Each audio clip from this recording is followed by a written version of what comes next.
आपने एनवायरनमेंट दिया ना, हाँ लेकिन थोड़ा बचा है, तो डॉर्मेंसी के बारे में थोड़ा बात करके उसी को जो पूरा कर लेते हैं।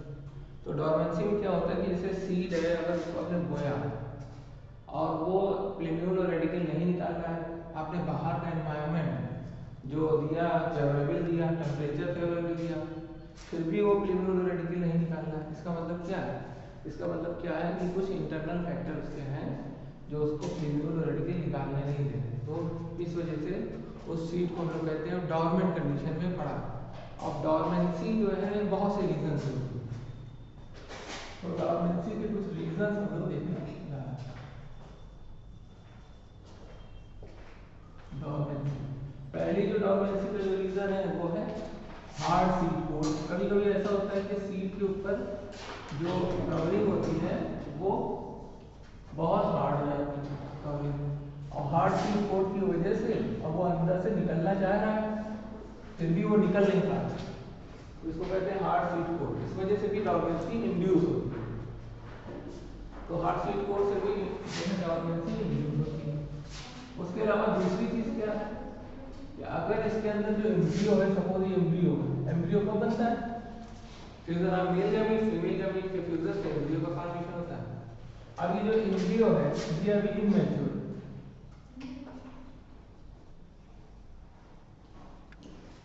ये एम्ब्रियो जो है वो अभी इमैच्योर, तो अगर एम्ब्रियो इमैच्योर है तो ऑटोमेटिक सी बात है कि वो प्लिम्यूल और रेडिकल नहीं करेगा। कब मैच्योर होगा? कब मैच्योर होगा ये हमको इसके टाइम के हिसाब से बता देते हैं। जैसे गेहूं है, अब गेहूं को हमने अभी बोया, प्लांट निकल आया गेहूं का, लेकिन गेहूं जो है हम अभी तुरंत पैदा होने के तुरंत बाद अगर उसको बो देंगे तो वो फिर नया प्लांट नहीं बनाएगा, सड़ जाएगा। वो अगले साल अपने सीजन में नया प्लांट को फॉर्म करेगा, तो तब तक वो क्या रहेगा? तब तक वो डॉर्मेंट पड़ा रहेगा, तब तक उसके अंदर या तो एम्ब्रियो उसके अंदर जो है मैच्योर होगा, या फिर उसके अंदर कुछ केमिकल कंपाउंड होंगे जो उसको इमेच्योर किए होंगे, प्लिम्यूल रेडिकल नहीं बनाने देते होंगे, या उसके अंदर जो है उसके ऊपर हार्ड सीड कोट होगी तो वो प्लिम्यूल रेडिकल नहीं बनाने दे रहे होंगे। बहरहाल डॉर्मेंसी के ढेरों रीजन है, जिसमें एक रीजन तो ये हार्ड सीड कोट का है, दूसरा रीजन क्या है? Immature embryo. इमेच्योर एम्ब्रियो अगर होगा तो भी उसको बनाने नहीं देगा। इमेच्योर एम्ब्रियो भी है तो भी वो जर्मिनेट नहीं करेगा, प्लिम्यूल रेडिकल नहीं बनाएगा इमेच्योर एम्ब्रियो। तीसरा रीजन क्या होगा? कुछ कंपाउंड उसके अंदर, कुछ केमिकल कंपाउंड होंगे उसके अंदर जो उसको एम्ब्रियो बनाने नहीं देंगे। तो जैसे पहला कंपाउंड है एब्सिसिक एसिड, दूसरा है फिनोलिक कंपाउंड,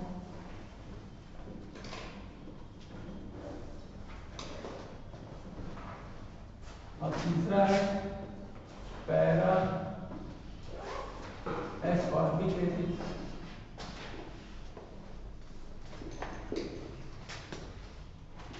अब ये तीनों कंपाउंड अभी कुछ दिन पहले यही तीनों पूछे थे कि कौन कौन से जो कंपाउंड है जो केमिकल है जो डॉर्मेंसी को इंड्यूस करते हैं और प्लिम्यूल रेडिकल बनाने से मना करते हैं। तो प्लिम्यूल रेडिकल बनाने से मना करेंगे तो उसको हम लोग कहेंगे पैरा एस्कॉर्बिक एसिड है, ये तीन कंपाउंड है। तो और टेम्परेचर ऐसा हो सकता है कि उस वक्त का जो टेम्परेचर हो, एक्सटर्नल टेम्परेचर, एक्सटर्नल जो ह्यूमिडिटी हो, या एक्सटर्नल इन्वायरमेंटल कंडीशन वो फेवरेबल ना हो तो भी ऐसा होगा। तो अनफेवरेबल एक्सटर्नल इन्वायरमेंटल कंडीशन तो भी वो डॉर्मेंसी में करेगा। Unfavourable environmental condition,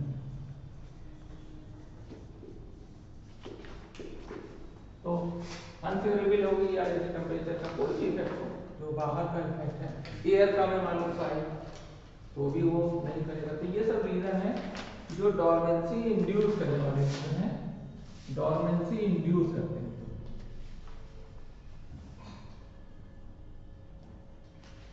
dormancy induce factor,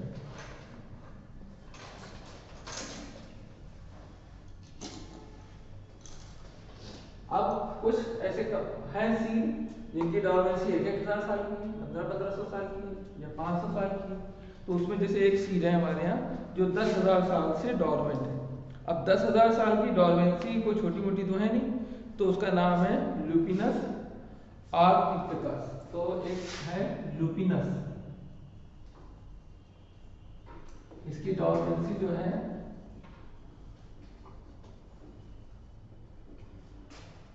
dormancy इसकी है 10,000 ईयर्स। अभी तक उसने पिन्यूरो रेडिकल बनाया नहीं, 10,000 साल से ऐसे ही पड़ा। कब बनाएगा नहीं कह सकते।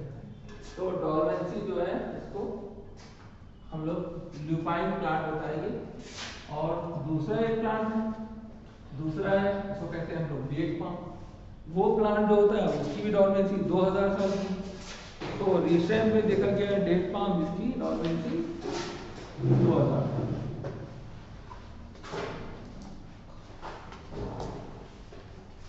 तो इसकी डॉर्मेंसी जो पीरियड है दैट इज 2,000 साल। तो कुछ आप कह नहीं सकते कि कौन सा सीड है वो कितने साल की होगी, वो तो देखने में पता चलेगा कितने दिनों बाद वो प्रिम्यूर रेडिकल बनाता है या नहीं बनाता है। तो ये प्लांट के नाम है डेट पाम, जिसको अपने यहाँ पे खजूर कहते हैं, ल्यूपिनस आर्क्टिकस के नाम से जाना जाता है। ये भी ल्यूपाइन प्लांट्स है हिमालय में। तो इस तरीके से ये इतनी बात हमारी। उसके बाद कुछ ऐसे हैं जैसे कुछ सिमिलर है, कुछ प्लांट ऐसे हैं जो जैसे ओरोबैंकी है, स्ट्रिगा है। अब ये प्लांट जो है ये पैरासिटिक प्लांट है, तो इनके बारे में भी कुछ हम लोग को देखना है।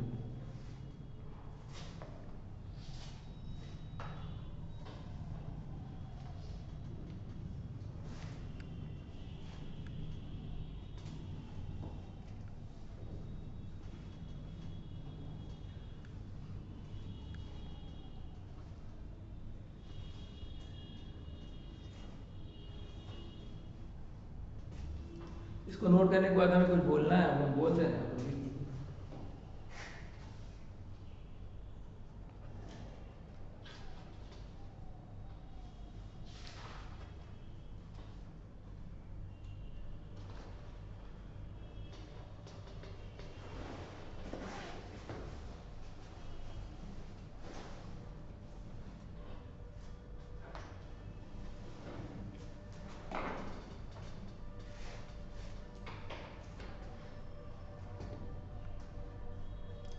लिखिए इसमें orchid fruit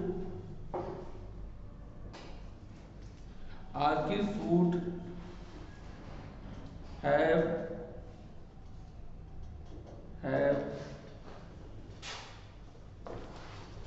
very large number of seed.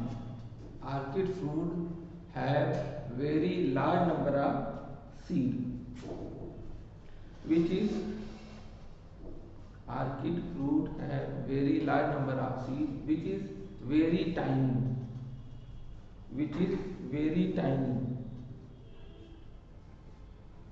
फिर लिखिए some parasitic species, next line से लिखना है।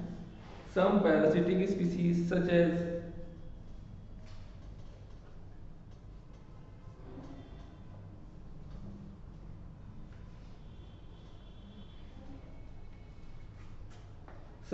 ओराबैंकी एंड स्ट्रिगा, ओराबैंकी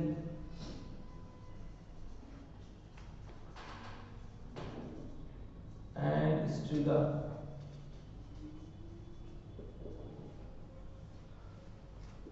present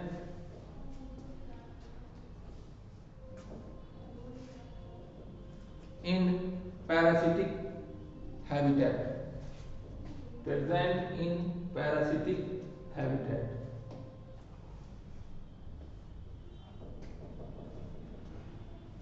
उसके बाद नेक्स्ट लाइन लिखनी है आपको, टोटल रूट पैरासाइट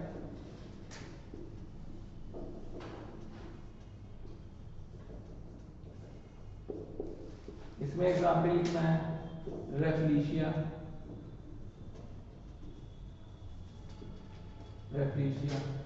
उसके बाद फिर टोटल स्टेम पैरासाइट,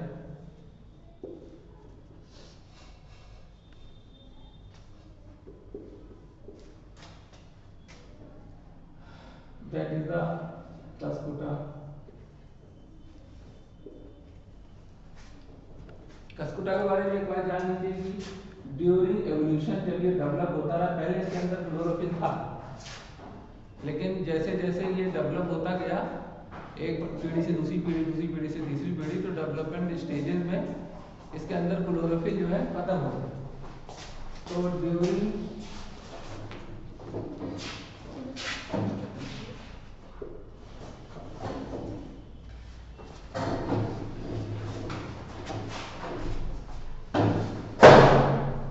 स्टेजेस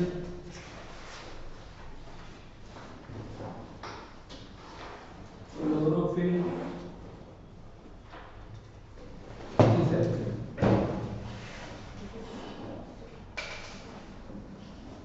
तो जैसे जैसे एवोल्यूशन होता गया वैसे वैसे क्लोरोफिल खत्म हो गया। तो एवोल्यूशन में कोई चीज बनती है, अच्छी चीज होनी चाहिए, लेकिन इसमें क्या है, इसको और क्लोरोफिल खत्म करके और पक्का पैरासाइट बना दिया। तो अब ये कभी भी फोटोसिंथेसिस नहीं कर सकता। कस्कुटा इसलिए काफी इंपॉर्टेंट है, जिसको हम लोग अमर बेल के नाम से जानते हैं, जो कस्कुटा के नाम से भी जानते हैं।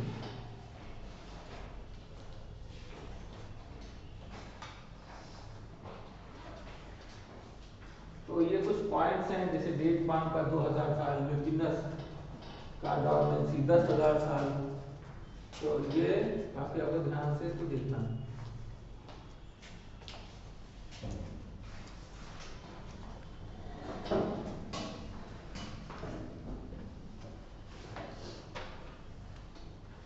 फिर लिखिए एक पॉइंट बहुत अच्छा सा है,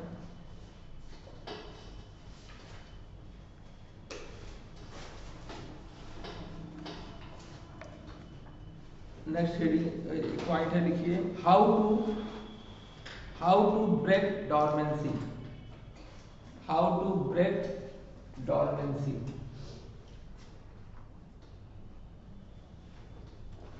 इससे पहले जो आपका इनकम्प्लीट हो उसका नोट कर लीजिए, फिर हम लोग डॉर्मेंसी को ब्रेक करने के तरीके जो हैं वो हम लोग करेंगे, कैसे कैसे हम डॉर्मेंसी को तोड़ सकते हैं, यानी प्लीम्यूल रेडिकल बनाने के लिए प्लांट को प्रमोट कर सकते हैं। अब देखिए हमें 4 प्लांट भी पता चले, एक रेक्टिशिया, दूसरा कस्कुटा, ओराबैंकी, स्ट्रिगा। अब ये हमारी बुक की लाइन है, तो आपको ये पता होना चाहिए कि ये पैरासिटिक प्लांट है। पैरासिटिक मतलब किसी के ऊपर डिपेंड हो, और वो प्लांट भी पैरासिटिक है। बस फर्क क्या है कि वो स्पेसिफाई है, मतलब 4 प्लांट आपको ऐसे मिले जो पैरासाइट है। अब प्लांट और पैरासाइट हो, भाई प्लांट के बारे में तो हम लोग ये जानते हैं कि ये प्लांट जो होते हैं ये फोटोसिंथेटिक हैं, ये ऑटोट्रॉपिक हैं, ये क्लोरोफिल हैविंग है, ये अपना को फूड खुद बनाते हैं। इनके पास नेचर ने एक ऐसा मोनोपोली केमिकल दिया हुआ है जिस केमिकल को आज तक कोई आर्टिफिशियल नहीं बना पाया। ऐसा इंपॉर्टेंट केमिकल, वो केमिकल अगर हमारे पास होता तो हम लोग फोटोसिंथेसिस कर लेते, हमें दुनिया भर का डॉक्टर, इंजीनियर ये सब बनने की जरूरत ही नहीं थी। खाने का इंतजाम पूरा था ही, धूप में बैठ जाते, काफी पेट भर जाता, जरूरत ही नहीं और किसी काम की। लेकिन ये इसके सिर्फ प्लांट के पास इसको दिया, हम लोग को हेटेरोट्रॉप बनाना, मतलब हम लोग प्लांट को खाएंगे तो हमको फूड मिलेगा। तो 4 हमारे प्लांट जो हैं ये आपको ध्यान रखना है, क्योंकि सारे पॉइंट इसमें के एनसीईआरटी की लाइन बाय लाइन आपके यहाँ पूछी जाती है। अब इतना नोट करने के बाद अब हम लोग चलते हैं, जो हमने हेडिंग डाली है कि how to break dormancy. Dormancy को हम इस डॉर्मेंसी को कैसे तोड़ सकते हैं, किसकी वजह से, सीड की वजह से, हार्डनेस की वजह से, किसकी वजह से, एम्ब्रियो उसके अंदर इमेच्योर है इस वजह से, एब्सिसिक एसिड है, अनफेवरेबल एनवायरमेंटल कंडीशन है इस वजह से। तो अब इसको कैसे हम ब्रेक करते हैं, बता दें इसको, हाउ टू ब्रेक डॉर्मेंसी जो हम लोगों ने हेडिंग डाली है।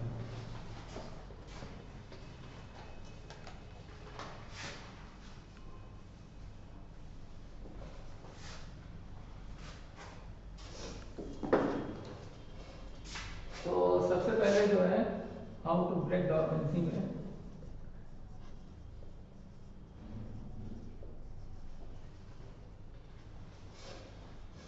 डॉर्मेंसी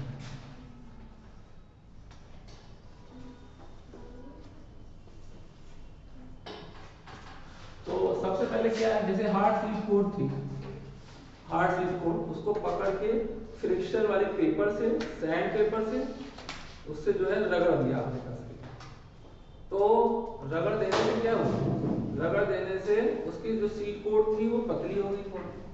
अगर पतली हो गई तो फिर जो है उससे फ्लेमेबल रेडिकल बहुत आसानी से निकल आएगा।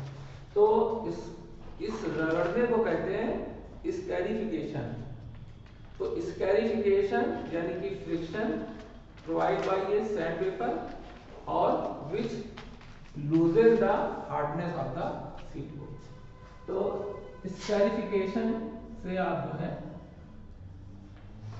उसकी हार्ड कोट सीट कोट को हटा सकते। स्कैरिफिकेशन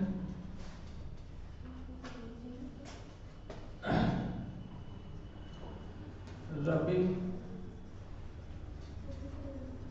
of seed with sandpaper।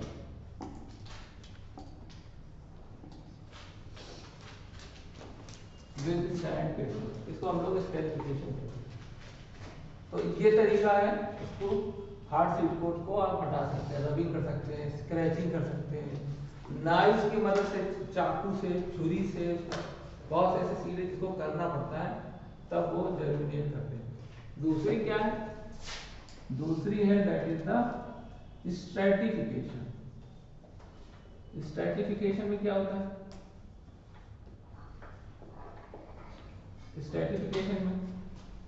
Stratification में उसे कोल्ड ट्रीटमेंट दिया जाता है, मतलब सीट को एक्सट्रीम लो टेम्परेचर में रख दिया जाता है। और एक्सट्रीम लो टेम्परेचर में रखने की वजह से वो उसकी जो सीट कोट है वो लूज हो जाएगी, वीक पड़ जाएगा, इसको कहते हैं कोल्ड ट्रीटमेंट। अब स्ट्रैटिफिकेशन एक जगह और आता है जहां हम लोग बायोडायवर्सिटी पढ़ते हैं, तो पेड़ जो जितने लंबे हैं, सबसे ऊपर वाला पेड़ जो सबसे लंबा है वो एक छतरी बना देगा, ऊपर से बिल्कुल हेलीकॉप्टर से अगर आप देखिए, वो छतरी के नीचे जैसे ही तो एक दूसरी छतरी रहेगी, कैनोपी के नीचे कैनोपी, कैनोपी कहते हैं उसको छतरी को, उसके नीचे फिर एक और कैनोपी। तो ये कैनोपी पे कैनोपी, कैनोपी पे कैनोपी जो है, इसको हम लोग कहते हैं स्ट्रेटा। तो प्लांट की अलग अलग हाइट की वजह से भी स्ट्रेटा का फॉर्मेशन होता है, उसको हम लोग स्ट्रैटिफिकेशन कहते हैं, उसको भी कहते हैं सेम नाम। यहाँ भी वही चीज है, स्ट्रैटिफिकेशन एक्सट्रीम कोल्ड टेम्परेचर को कहते हैं। कहीं कहीं बहुत दो नाम एक ही चीज के, जैसे एक वर्ड है एस्टिवेशन। अब एस्टिवेशन क्या है, जो गर्मी अभी पड़ने वाली है, तो बहुत तेज जब गर्मी पड़ेगी तो भी सारे जो रेप्टाइल्स हैं जो अपना टेम्परेचर रेगुलेट नहीं कर सकते, जैसे मच्छर हैं, मक्खी है, ये सब एनवायरमेंट से बिल्कुल गायब हो जाएंगे, क्यों, हिडन प्लेस में चले जाएंगे, तो उसको कहते हैं समर स्लीप, उसको भी एस्टिवेशन कहते हैं। और एक एस्टिवेशन और होता है कोरोना का नहीं, उसको भी एस्टिवेशन कहते हैं। तो अलग अलग जगह करें। तो बहरहाल stratification is the cold treatment.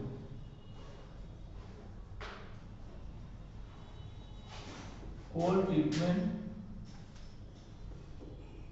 to induce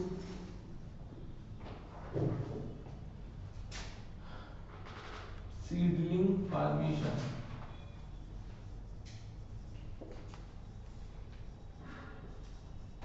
seedling formation या to break dormancy। by dormancy जब ब्रेक होगी तभी तो फ्लेमेबल रेडिकल बनेगा। to break dormancy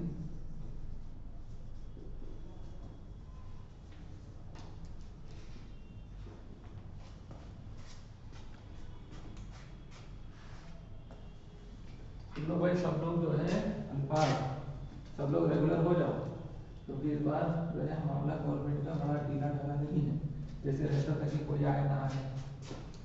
आपकी जो है बहुत सख्ती है, अटेंडम में कोई ना कोई आ जाता, कल आ गए थे, अब सभी लोग से पूछ के हैं, तो उसमें हमारा तो खैर वजीयत है ही है कि आपने क्यों नहीं बुलाया, क्योंकि हमें बुलाने में आते नहीं है ना, इतने तो हम मैसेज करते हैं, लड़के आते नहीं, तो रेगुलर हो जाओ, मैं बता दें, क्योंकि अब तुम बाउंड हो चुकी है। अब ये नहीं कि नहीं हमें नहीं करना, छोड़ के जा रहे हैं, अब तुम्हारे फॉर्म चले गए हैं, अब तुम लोग सब स्टेब्लिश्ड हो गए हो, मतलब गवर्नमेंट के स्टूडेंट हो चुके हो, तो इसलिए अब आगे वागे ना करो, और अटेंडम में कभी भी जहाँ जा सकती है। अभी तो ये इधर से आई है, हो सकता है सेंट्रल गवर्नमेंट से कोई टीम आ जाए, अब देखेंगे 10 लड़के हैं तो गड़बड़ा जाएगा सब काम, हमारा भी सब नुकसान होगा, तुम लोग का भी नुकसान। ये तो नुकसान जो है ही है। इसके अलावा जो पढ़ाई का नुकसान है उसको तो कोई कंसीडर नहीं करता है, लेकिन वो नुकसान तो बहुत ही बड़ा नुकसान होता है। वो तो ऐसा नुकसान है कि तुम्हारे घर से कोई डायमंड चुरा ले और तुमको पिज्ज़ा बर्गर और कॉफ़ी ला ला के तुम्हारे घर में भर दे, कहे खाओ बेटा खुश रहो, डायमंड चुरा लेंगे। तो बस यही है, पढ़ाई ऐसी चीज़ है कि, और टाइम उसका फिक्स है, यही उम्र तुम्हारी, जब इंटर करके निकले हो भी पढ़ोगे। अभी जहाँ तुम्हें 30 क्रॉस करा ना पढ़ पाओगे ना कुछ कर पाओगे, इतनी जिम्मेदारी आपकी हालत ही बढ़ जाएगी। मौका अच्छा है, पढ़ाई कर लो।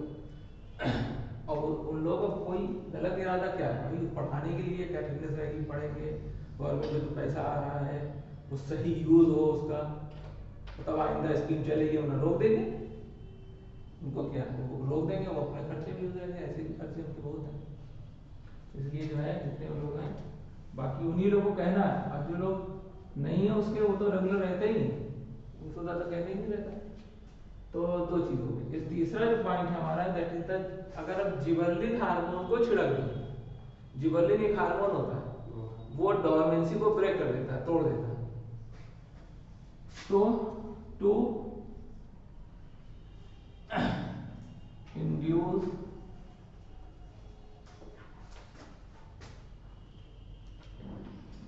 जिबर्लिन hormone, gibberellin hormone,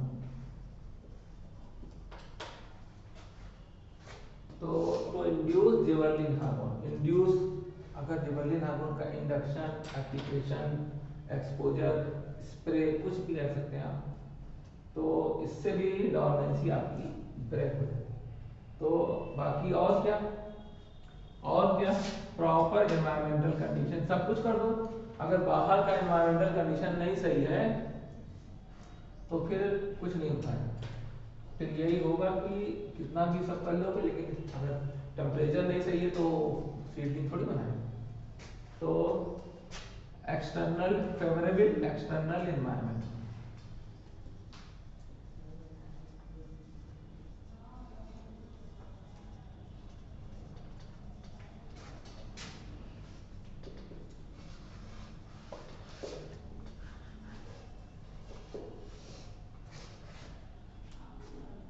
favourable external environment अगर होगा तो भी डोरमेंसी ब्रेक हो जाएगी। एक टाइम बीइंग के बीच है, टाइम बीइंग की वजह से रहती डोरमेंसी। अब टाइम बीइंग आपको पता नहीं है, कोई लोग 2 साल के बाद जर्मिनेट करेंगे, कुछ 6 महीने बाद जर्मिनेट कर जाते हैं। हाँ आजकल हो गया है कुछ तरीका ऐसा कि अब 6 महीने कौन इंतजार करे, अभी गेहूं हुआ, अभी उसमें आपने जिबर्लिन का छिड़काव कर दिया, फिर चलो 1 महीने बाद फिर बो दो। तो वो तो सब आर्टिफिशियल मैनेजमेंट है। ऐसे तो बहुत काम हो रहे हैं जल्दी जल्दी फसल पैदा करने के लिए, ताकि चीज़ें जो है मार्केटिंग हो, ताकि इसे इनकम जनरेट हो सके, पैसा जनरेट हो सके। तो ये बात हमारी इसके अंदर हो। अब इसके बाद हमारी जो नेक्स्ट हेडिंग है that is the apomixis. Apomixis नहीं लिखी ना, हो गई। तो इसके बाद अब नेक्स्ट हेडिंग जो है एपोमिक्सिस के बाद हम लोग को दैट इज द पॉलीएम्ब्रियोनी, एक वर्ड होता है पॉलीएम्ब्रियोनी। पॉलीएम्ब्रियोनी में 3-4 पॉइंट है। पॉलीएम्ब्रियोनी क्या मतलब, ढेर सारे एम्ब्रियो बनना, ये तो कॉमन सा है, उसके नाम से ही लग रहा है। लेकिन पॉलीएम्ब्रियोनी में उसके फायदे क्या हैं, और पॉलीएम्ब्रियोनी कैसे इंड्यूस की जाती है, और कॉमन किन किन प्लांट में है पॉलीएम्ब्रियोनी, तो इन बातों को बता दें।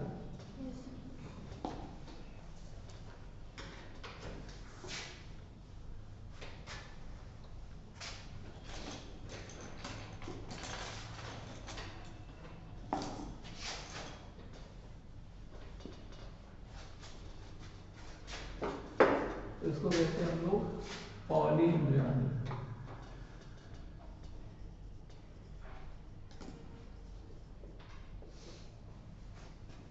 तो पॉलीएम्ब्रियोनी जो है वो हम लोग देखने जा रहे हैं।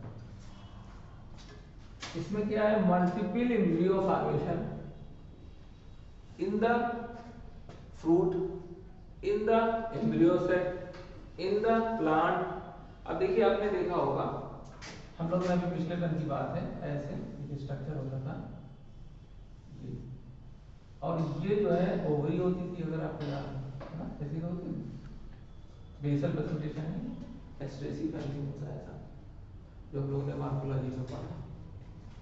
अब इसमें एम्ब्रियोसेक था, ये एंटीपोडल है, याद है, और ये एग है, ये सेंट्रल सेल।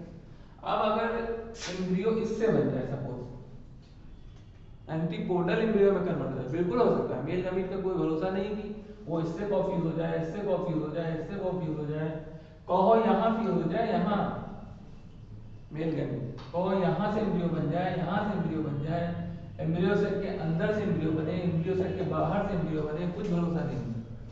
ढेर सारे एम्ब्रियो बन जाएंगे वो बात अलग है, वो एम्ब्रियो आगे चल के नया प्लांट ना बना पाए, लेकिन क्योंकि एम्ब्रियो बना तो फूड का मास बढ़ गया ना, तो आपके खाने के लिए कम से कम इतना हो गया कि जहां पहले पतला सा चिपटा सा था, अब भरा भरा फ्रूट है, ज्यादा फ्रूट मिल रहा है आपको।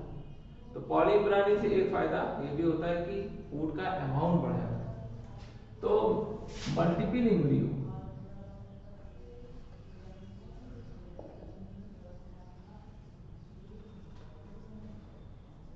इन द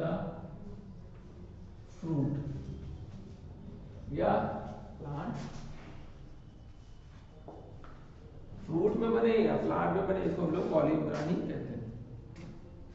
अब ओव्यूल, एक ओव्यूल में भी बन सकता है, एक ओव्यूल से भी, ये एक ओव्यूल है ना, ये एक ओव्यूल से भी बन सकता है।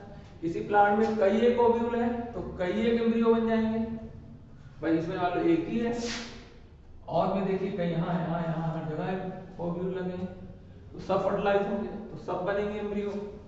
तो वन ओव्यूल हो या ढेर सारे ओव्यूल हो, ढेर सारे, ये सब जो है मल्टीपल ओव्यूल फॉर्मेशन इसके अंदर होता है। तो इसको बनाने के बाद थोड़ा सा बनाने हैं, उसके बाद एक लाइन हमें बोलना है, वो हम बोलने जाते हैं।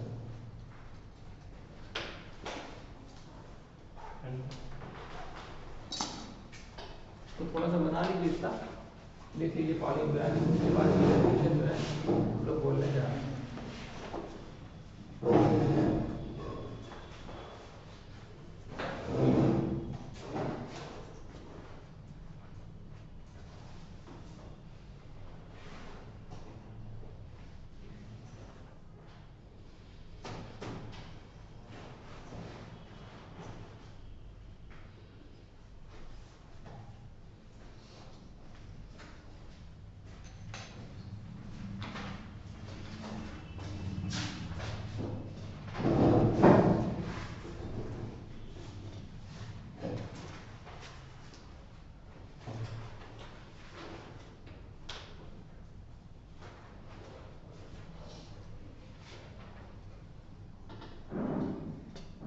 इसमें लिखिए occurrence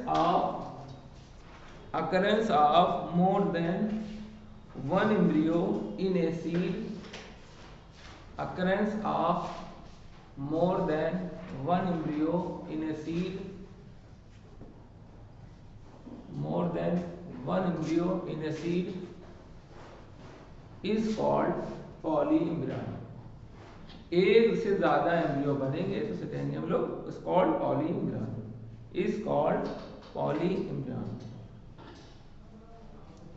उसके बाद फिर इसमें लिखना है कि embryos are different size and shape, embryos are different size and shape,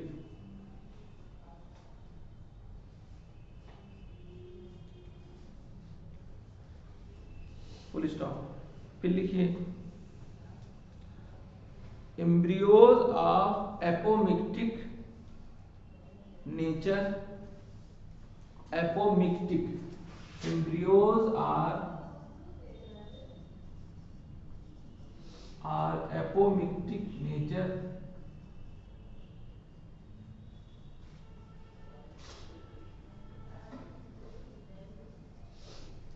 apomictic nature are genetically cloned। अब इसमें ये सब जो लाइनें हम लिखा रहे हैं, ये सब इसमें क्वेश्चन पूछे गए हैं, बुक में आपकी ये क्वेश्चन पूछा गया है कि जो एपोमिक्टिक नेचर के सीड होते हैं, एम्ब्रियो होते हैं, क्या ये क्लोन होते हैं? आप इसके बारे में क्या समझते हैं? तो उसका आंसर हमने इसमें लिखा दिया कि ये जेनेटिकली क्लोन ही होते हैं, एपोमिक्टिक नेचर। अब एपोमिक्टिक क्या होता है? एपोमिक्टिक के लिए एपोमिक्सिस पता होना चाहिए। एपोमिक्सिस क्या होता है? जैसे ये सेल, ढेर सारी सेल प्लांट के अंदर है, ओवरी में है, हर जगह पे है, और सेल जो है एंजियोस्पर्म के जितने प्लांट है सबकी सेल डिप्लॉइड होती है, सबको पता है। अगर ये सेल और ये सेल बिना किसी फर्दर रिएक्शन के, सिनगैमी के या फर्टिलाइजेशन के या मेल गैमीट के आने के, ये अगर कन्वर्ट हो जाए सीड में, तो इसको कहेंगे हम लोग एपोमिक्टिक सीड या एपोमिक्सिस इस प्रोसेस को कहेंगे। तो एपोमिक्सिस में कुछ जैसे पार्थेनोकार्पी है, बिना फर्टिलाइजेशन के फ्रूट का फॉर्मेशन हो जाए पार्थेनोकार्पी, बिना फर्टिलाइजेशन के प्लांट का फॉर्मेशन हो जाए पार्थेनोजेनेसिस, और बिना फर्टिलाइजेशन के सीड का फॉर्मेशन हो जाए तो एपोमिक्सिस। सीधी बात, सीड का फॉर्मेशन हो जाए, और सीड के ऊपर ऐसी बात है सीड होगा तो अंदर होगा, क्योंकि फर्टिलाइजेशन के बाद ओव्यूल के अंदर सीड बनता है, बाकी उसके जो चारों तरफ नीचे बाउंड्री दिख रही है ये सब फ्लैशी हो जाती है, जूसी हो जाती है, फ्रूट जिसको हम लोग कहते हैं। तो सीड प्लस पेरिकार्प या ओवरी वॉल, इसको कहते हैं हम लोग फ्रूट। तो जेनेटिकली ये लोग जो हैं ये क्लोन होते हैं। क्लोन का मतलब होता है आइडेंटिकल। तो जितनी भी सोमैटिक सेल्स होती हैं ये सब आइडेंटिकल होती हैं, मतलब ये सब माइटोटिक डिवीजन से बनती हैं, और माइटोटिक डिवीजन से आइडेंटिकल सेल बनती है। नॉन आइडेंटिकल सेल जो है वो मियोसिस से बनती है। तो इसलिए ये जेनेटिकली क्लोन होते हैं। ये डेफिनेशन आपको चाहिए।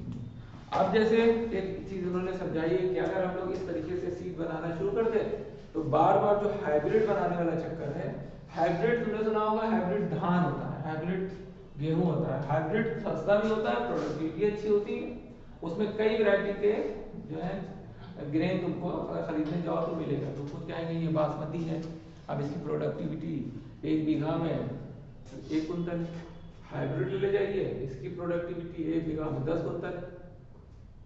दोनों की क्वालिटी में थोड़ा फर्क है, लेकिन प्रोडक्टिविटी जो है जिसकी ज्यादा है उससे इनकम दोनों को देखा तो इनकम 3 नहीं हो रही है। तो अब हमने हाइब्रिड को चॉइस कर लिया, हाइब्रिड लेगा, सब बिल्कुल मतलब 99% लोग हाइब्रिड बोल रहे हैं। क्यों?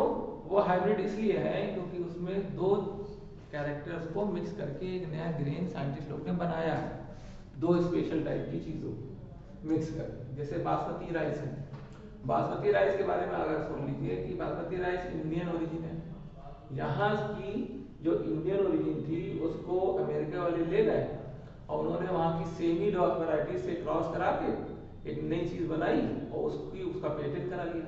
तो कुल मिला के वो किसी और चीज से अगर आप उसको क्रॉस कराते हैं तो कुछ अच्छे कैरेक्टर उसके अंदर आ जाते हैं, तो वही हाइब्रिड है। हाइब्रिड का मतलब होता है डिफरेंट टाइप के 2 स्टेन से एक अच्छा स्टेन बनाना, इसी को हम लोग कहते हैं हाइब्रिड विगर। एक वर्ड और होता है इसको कहते हैं हाइब्रिड विगर। विगर का मतलब समझते हैं आप, विगर मतलब होता है ताकत, स्टैमिना। तो हाइब्रिड विगर का मतलब होता है कि जिन पेरेंट से, अब पेरेंट असल में क्या है कि हमारे यहाँ पेरेंट की भी बड़ी प्रॉब्लम है। पेरेंट, अब शादी है, जैसे मान लो बेटे शादी है, एक हफ्ता कोचिंग को नहीं जाना पड़ेगा, बड़ी जिम्मेदारी है, क्या लोग कहेंगे, बच्चे लोग भी हैं, घर में माँ बेटे शादी है तो ये फोटो देख रहे हैं शादी की फोटो, या घर में सबसे कह रहे हैं कि शादी है तो किसकी शादी है, अरे तुम्हारे सगे फोन की शादी है, और इमोशनल पढ़ाई गई, तुम्हारे घर की शादी है, बार बार इस चीज को कह रहे हैं, जैसा भी बार बार आ रहे हैं जा रहे हैं आ रहे हैं जा रहे हैं, सब आप ही लोग को करना है, फिर और इमोशनल सत्या हो जाती है। हम लोग, हमारे साथ ये दिक्कत बहुत रहती है, क्या? क्योंकि हम लोग कंपटीशन वाले हैं, हम एक ही साल तुमको पढ़ा पाएंगे, दोबारा तुम हमें पास आओगे, एक ही साल में जो रिजल्ट दे पाए तो दे पाए, दोबारा तुम दूसरी कोचिंग में जाओगे, दूसरी कोचिंग में जाओगे, दोबारा तीसरी कोचिंग में जाओगे, तीसरी कोचिंग के बाद फिर जो है टीचर बन जाओगे, या तो फिर कोई कोर्स कर लोगे छोटा मोटा अपना, सेटल हो जाओगे, दूसरा कोई तो कर ही लेता है। तो इसलिए हमारे साथ दिक्कत आती है कि हमारा टाइम कम होता है, अब इतना कम टाइम है, उसी में एक महीना कुछ, कभी 10 दिन कुछ, तो कभी 10 दिन कुछ, यही चल रहा है। जो पढ़ने वाले हैं कुछ लड़के के ब्रेन अच्छे भी हैं, लेकिन वो उनके साथ भी दिक्कत है, आज वहां जाना आज वहां जाना, यही करते रहते हैं। तो फिर नतीजा बिल्कुल जीरो ही रहेगा। या तो बहुत तेज हो लड़का, जो बहुत तेज होगा वो तो हिलेगा नहीं क्योंकि उसे पता रहता है कि वो तो निकलना ही निकलना, उसका जरा गलती करी है काम से, बहुत तेज। बता रहे इस वक्त ऐसे ऐसे बैच में पढ़ा रहे हैं कि जिनका टेस्ट एग्जाम में 720 में 710 नंबर लेके आए, 720 में 710, कभी 700, 701, 8 टेस्ट हम करा चुके हैं दूसरी ब्रांच में, लेकिन अभी से 700 नीचे आएंगे कभी। अब उसके पास काम नहीं है क्या? काम सबके पास रहता है, काम सबके पास रहता है। उसके पास भी मोबाइल है, आईफोन उसके पास है, लेकिन काम, उसको जो काम समझ में आता है वो कर रहा है अगला आदमी, क्योंकि आईफोन के बाद उसे मर्सिडीज लेनी है। हम लोग आईफोन के बाद फिर हम लोग को लेकिन जियो का फोन लेते हैं, हम लोग माँ बाप ने आईफोन दिला दिया। तो जरा सा ध्यान रखो, अब वहां से भी सकती है, यहाँ से भी सकती है, तो कम से कम 4-5 महीना बचाए, कस के जुट जाओ, बस किस्मत में अगर हुआ तो हो जाएगा। मेहनत तो तुम्हें करनी पड़ेगी, वो देखो रिजल्ट किसी को नहीं पता है। हाइब्रिड रिजल्ट से हमें याद है ये पॉइंट, क्या माँ बाप पुअर कैरेक्टर के हैं, लेकिन इन दोनों में क्रॉस कराया, कुछ ऐसा जीन का सेटअप बैठ गया कि ये इतना स्मार्ट, इतना तेज और इतना अच्छे कैरेक्टर का आ गया, इसको विगर कहते हैं, हाइब्रिड विगर। मतलब ईदर ऑफ द पेरेंट्स से कैरेक्टर बहुत अच्छा आ जाए अगर, तो कहते हैं किसान का बच्चा आईटी में आ गया, तो वो पेरेंटल कॉम्बिनेशन से अच्छा जीन आया, और पेरेंट के अंदर पढ़ाई लिखाई जरूर नहीं थी, लेकिन उनको ये समझ थी कि पढ़ाने के लिए ये चाहिए, चीजें चाहिए होती, किताब चाहिए होती, अकेले कमरा चाहिए होता है, एक छोटी कोचिंग, इतनी चीजें उनको, तो पेन चाहिए होता है, इतनी चीज तो उनको पता है, पढ़े लिखे बिल्कुल नहीं, लेकिन इतना पता है, बस इतना एनवायरमेंट उन्होंने दिया, ऊपर से निकल गया। और आप सोचिए जीन है और एनवायरमेंट आप नहीं देंगे ना, तो जीन प्रेसिपिटेट नहीं होगा कभी भी। या समझ लीजिए, जीन को एनवायरमेंट चाहिए होता है, एनवायरमेंट आपको ही देना है, तो जीन होने से कोई टॉपर नहीं हो जाएगा, पढ़ने के लिए आपको एक्सपोजर करना पड़ेगा। तो एक नया सेट हमने बनाया, उसको हम लोग कहते हैं हाइब्रिड विगर। तो हाइब्रिड का मतलब ही होता है कि कोई अच्छा एडवांटेजियस सीड है जो पहले हम लोगों को नहीं मिलता था, हमने 2, 3 क्रॉस 10, 12 क्रॉस करा करा के चेक किया, और एकदम से कोई अच्छा सीड मिल गया, उसको स्टोर कर लिया, और उसी से बोर है ना, उसी से वो प्रोडक्टिविटी हो रही है। तो इसको कहते हैं हम लोग hybrid vigour.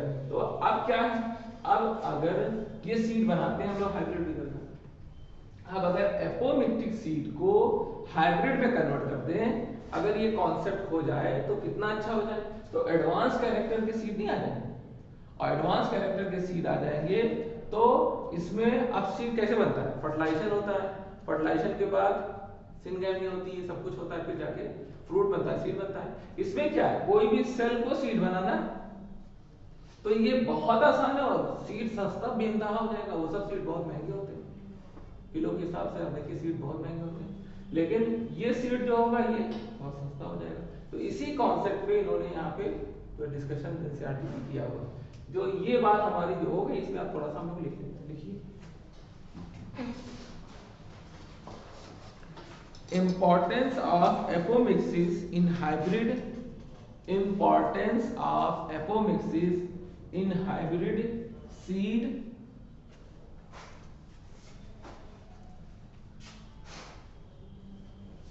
in hybrid seed industry, hybrid seed industry, full stop.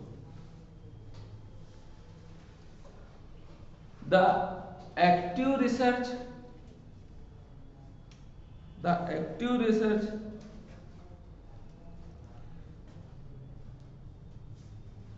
are going on the many laboratories,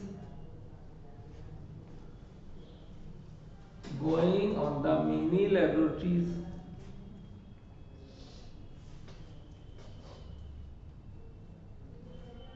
to understand the genetics of apomixis and to transfer apomictic gene into hybrid variety, to transfer apomictic gene to hybrid variety, to hybrid variety। तो apomictic gene को, ये apomictic gene है, इसको hybrid variety में बदल देने से ढेर सारा सीड बनेगा, अच्छी क्वालिटी का बनेगा, और आपको इससे नया जो है फार्मेशन, नई क्वालिटी के सीड का फार्मेशन आपको मिलेगा। तो ये चैप्टर में ये सब बातें हमको थी। बाकी आपको इसको थोड़ा सा पढ़ना भी है, मतलब चैप्टर तो पूरा ही पढ़ना रहता है, लेकिन जैसे एक चीज उन्होंने बताई है कि सीड को बनाना बार बार एक्सपेंसिव है, तो उस एक्सपेंसिवनेस को कम करने के लिए एपोमिक्टिक बनाएंगे। हाइब्रिड बनाना मतलब अपने माता पिता से अच्छे कैरेक्टर, यानी जो हमारी जनरेशन आ रही है उनसे हमारे अच्छे कैरेक्टर हो जाए, और वो अच्छे कैरेक्टर इतने अच्छे हो जाए कि प्रोडक्टिविटी 10-15 गुना बढ़ जाए। अगर तो हम लोग तो कोशिश यही करेंगे, क्योंकि एक ज़माने में खाने की बहुत दिक्कत हो गई। गेहूँ पुराने टाइम में अगर आप देखिए तो गेहूँ, बड़े बड़े जो रईस होते थे उनके यहाँ गेहूँ खाया जाता था, बाकी सब जौ और बाजरा और मक्का, ये सब लोग रोटी वोटी यही खाते थे। और गेहूँ जब जो प्रोडक्टिविटी होती थी तो बैलगाड़ी में जब गेहूँ आता था तो गेहूँ सबसे नीचे दबा के रखा जाता था, और मक्का जौ बाजरा जो है लोग खड़े हो जाते थे, बड़े बड़े लोग जो जमींदार टाइप के थे वो सब बांट देते थे और वेट करते रहते थे कि गेहूँ अब निकलेगा तब अंदर जाएगा, तो इसीलिए वो खड़े रहते थे। ये सब हम अपनी नानी से सुनते हैं, तो वही पता था गेहूँ की इतनी वैल्यू है और बहुत कम अमाउंट में गेहूँ था। लेकिन फिर क्या हुआ, फिर आए एक साइंटिस्ट MS स्वामीनाथन, उन्होंने क्या किया, वही जैसे हाइब्रिड और वैरायटी को बनाया, उन्होंने जीन्स में चेंज करके क्या किया, क्या हुआ, इतना पुराने टाइम के साइंटिस्ट थे, इतना ज्यादा डेवलप था नहीं, उन्होंने ग्रेन के ऊपर अल्ट्रावायलेट रेज डाली। उन्होंने कहा रेज डाली तो रेज से अच्छे इफेक्ट भी आ सकते हैं म्यूटेशन के, खराब भी आ सकते हैं, तो ज्यादातर खराब हो। कुछ गिनती के सीड जो थे जिनके ऊपर इफेक्ट्स अच्छे आए गामा रेडिएशन के, उनको जो है गामा रेडिएशन को उन्होंने, उनकी इंस्टीट्यूट थी पूसा इंस्टीट्यूट, ये सब हम लोग अभी आगे हम लोग पढ़ेंगे। तो गामा रेडिएशन से जो रिजल्ट्स मिले उससे उन्होंने ग्रो कराया, तो उसको कहते हैं हम लोग हेक्साप्लाइड वीट। ऐसे तो आपको पता है कि डिप्लाइड वीट हम लोग खाते हैं हर चीज, तो हेक्साप्लाइड बना दिया, मतलब 6 सेंटर्स वीट। अब 6 सेंटर अगर हम लोग हो जाए तो पता नहीं कौन सी स्पीसीज बन जाएगी, लेकिन वीट के केस में ऐसा नहीं है। वीट के केस में हेक्साप्लाइड वीट जो है, ये इसकी प्रोडक्टिविटी एनॉर्मस प्रोडक्टिविटी हो गई, जिसकी वजह से गेहूं बिल्कुल सस्ता हो गया, खूब प्रोडक्टिविटी। तो ये MS स्वामीनाथन की, और जो है एक साइंटिस्ट और थे नॉर्मन ई बॉरलॉग, उन दोनों की देन है कि जो आज सब आदमी भूखे नहीं मर रहे। अदरवाइज प्रोडक्टिविटी कम होने से जो है वो पॉपुलेशन बहुत मारी जाती, क्योंकि बिल्कुल पॉपुलेशन एकदम से जूम कर गई, और उस हिसाब से हमारे यहाँ फूड की प्रोडक्टिविटी कल्टीवेशन लिमिटेड सोर्स है, भाई खेत जितने थे उतने ही हैं, और कम ही हो गए। कैसे कम हो गए, हम लोग मकान बना लिए, रहने लगे, तो खेत धीरे धीरे कम होने लगे, जमीनें धीरे धीरे बंजर और हो रही, अच्छी थोड़ी होगी, बंजर की तरफ जाएंगे। तो ये फायदा है। तो एक तरीके का ये बना, जैसे हमने आपको पिछले टाइम पे ट्राइटिकेल बताया था, राफिनोम ब्रासिका बताया था, इसी तरह ये भी एक है, इसको भी बनाएंगे हम लोग कि बनाया कैसे हेक्साप्लाइड वीट। उन्होंने ये जेनेटिक्स का जो चैप्टर है वो मेंडल का लॉ वगैरह पढ़ेंगे तब उसमें आखिरी भी आता है, तो ये भी ये चीज पढ़ने वाली है, ये आप लोग पढ़ सकते हैं। इसके बाद इसमें जो है लगभग आई थिंक सब कुछ खत्म हो गया, बस थोड़ी सी चीज हमारी छूट गई थी। छूट ये गई थी कि पॉलिनेशन के मेथड छूट गए। तो पॉलिनेशन के टाइप्स ऑफ पॉलिनेशन, जैसे पानी से अगर पॉलिन ग्रेन जाता है तो उसे कहते हैं हाइड्रोफिली, और अगर एयर से जाता है तो उसको कहते हैं एनीमोफिली, और अगर वो इंसेक्ट से जाता है तो एंटोमोफिली, अगर बैट से जाता है तो चिरेप्टोफिली, और अगर स्नेक से ट्रांसफर होता है तो ओफियोफिली, अगर स्नेल से होता है तो मेलेकोफिली। तो ये सारी फिली जो है हमें पढ़ना है। अब एक फिली होती है उसमें पॉलन ग्रेन जाता है, और एक सीड को जाने के लिए, सीड के ट्रांसफर के लिए एक क्या चीज होती है जिसको फिली कहते हैं या क्या कहते हैं, सीड का ट्रांसफर होता है, सीड के ट्रांसफर को क्या कहते हैं, फिली तो इसको कहते हैं पॉलन ग्रेन को। ये आप लोग होमवर्क के नेक्स्ट टाइम पे ढूंढ के लाइए। सीड का ट्रांसफर भी होता है, कोकोनट का सीड है एक जगह से दूसरी जगह ट्रांसफर होता है। जैसे वो गिलेरी है, गिलेरी के बारे में कहा जाता है कि वो दोनों है, मतलब इंसेक्ट भी खाती है और वो भी खाती है, तो उसको गिलेरी को दो स्टेटा में रखा गया। ये आपका क्वेश्चन बनता है। अब वो जब सीड खा लेती है तो सीड डाइजेस्ट तो कर नहीं पाती, तो इधर उधर कूदती है, कहीं जाके सीड को फीसेस के फॉर्म में निकाल देती है। तो जब वो खा लेती है तभी सीड जर्मिनेट करता है। क्यों? क्योंकि सीड के ऊपर जो हार्ड सीड कोट थी ना, उसके एसिड के इफेक्ट से, उसकी बॉडी के एसिड के इफेक्ट से उसकी सीड कोट मुलायम हो गई, और मुलायम हो गई तो उसने फिर जहाँ पे भी जो है स्पीसीज निकाला अपना, वहीं पे सीड ग्रो कर गया। तो सीड को भी इधर उधर भेजने के इंतजाम है। जैसे हमने क्या किया, मैंगो मलियाबाद में लिया और ले गए उसको अमेरिका, और वहां पे सीड खाया, वही सीड फेंक दिया, तो सीड का ट्रांसफर हुआ कि नहीं हुआ? सीड का ट्रांसफर हुआ। या हमने खाना खा के यहाँ से चले और अमेरिका में गए, डिस्चार्ज वहां किया, तो सीड यहाँ का जो सीड था वहां पहुंच गया नहीं पहुंच गया? भाई प्लेन से पहुंच गया 8 घंटे में, और डिस्चार्ज वहां किया, तो सीड का भी तो ट्रांसफर हुआ। तो सीड के ट्रांसफर को हम लोग क्या कहते हैं, ये आपको नेक्स्ट टाइम पे जो है ढूंढ के लाना है, इसको कहते क्या। फिलहाल हम लोग जो है वो डिफरेंट टाइप ऑफ पॉलिनेशन, अब पॉलिनेशन में भी तरीके हैं। एक तो एबायोटिक होता है, मतलब जिसमें एबायोटिक मतलब वो सोर्सेज जो नॉन लिविंग है, जैसे एक एयर है नॉन लिविंग, जैसे पानी है नॉन लिविंग है। नॉन लिविंग से अगर जाता है तो उसे एबायोटिक फैक्टर्स कहते हैं, अगर लिविंग से जाता है तो उसे बायोटिक फैक्टर कहते हैं। तो पॉलिनेशन के हमारे दो मेथड्स हैं मेजर, उनकी जो कैटेगराइजेशन है that is on the basis of living and non living.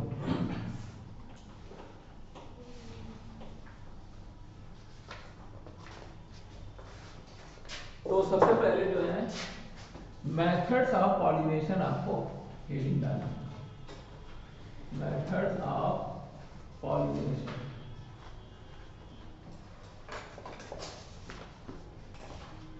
तो पहला क्या है देखिए, एबायोटिक फैक्टर्स, एबायोटिक फैक्टर्स जिनसे ट्रांसफर होता है। एबायोटिक में जो सबसे पहला है that is the by wind, इसको क्या कहते हैं हम लोग,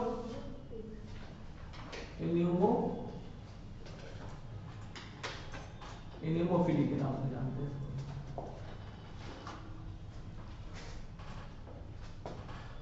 ठीक है,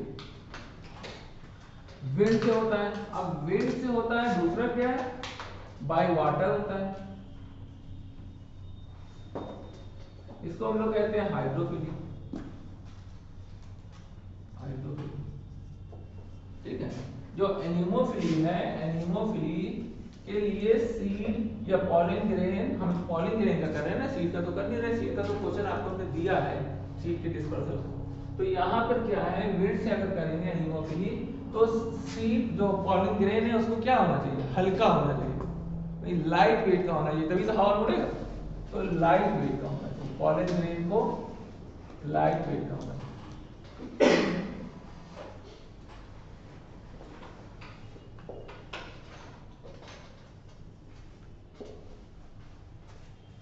पॉलिन ग्रेन को लाइट वेट का होना चाहिए।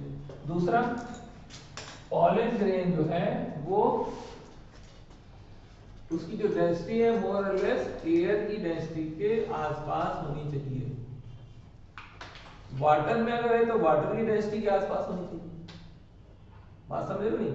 उसमें कलर होने की जरूरत नहीं है फ्लावर में, एयर के लिए, क्योंकि एयर तो किसी को भी लेके उड़ जाएगा, उसमें कलर होने के लिए तो इंसेक्ट की जरूरत है। तो फ्लावर जो है वो नॉर्मल हो अगर, और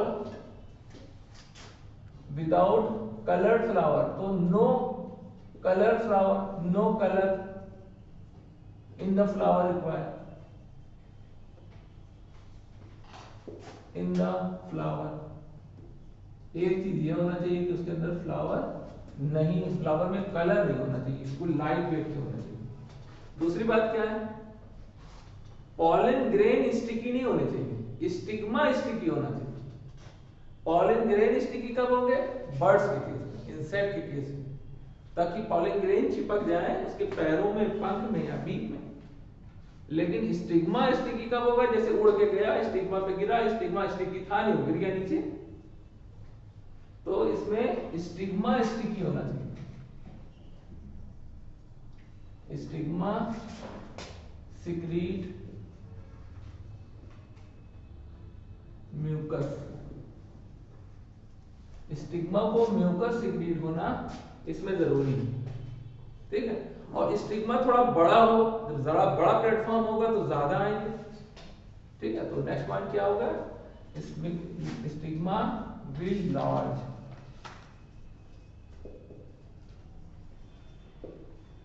लार्ज या कहीं कहीं लेदरी भी लिखा रहता है, बड़ा सा लेदरी हो, ठीक है। दूसरी बात क्या है, इसका ड्रॉबैक बहुत तगड़ा, बहुत ज्यादा पॉलन ग्रेन इसके लॉस हो जाता है।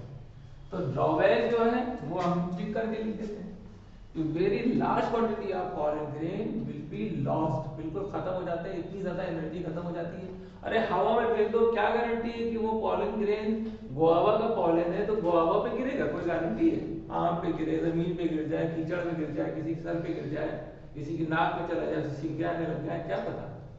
तो लार्ज अमाउंट में लॉस होता है, loss in large amount,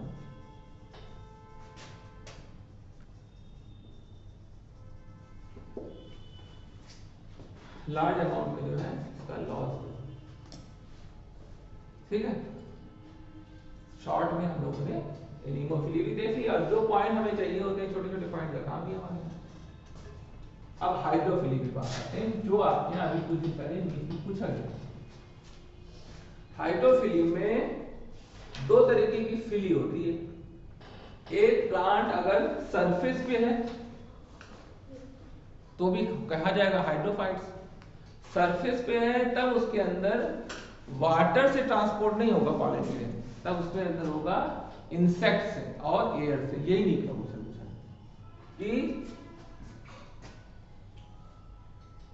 EP hydrophily एक होता है, एक होता है हाइपोहाइड्रोफिली, ठीक है। तो ऑन सरफेस, अगर on surface of the water, of the water, और बाई इंसेक्ट, अब सोच लीजिए, है हाइड्रोफाइट, पॉलिनेशन इंसेक्ट से हो रहा है और एयर से हो रहा है, ये देखिए, बाई इंसेक्ट एंड एयर। अब इसका एग्जाम्पल है, बताओ आके, हाँ? तो बताओ मतलब क्या है, बताओ।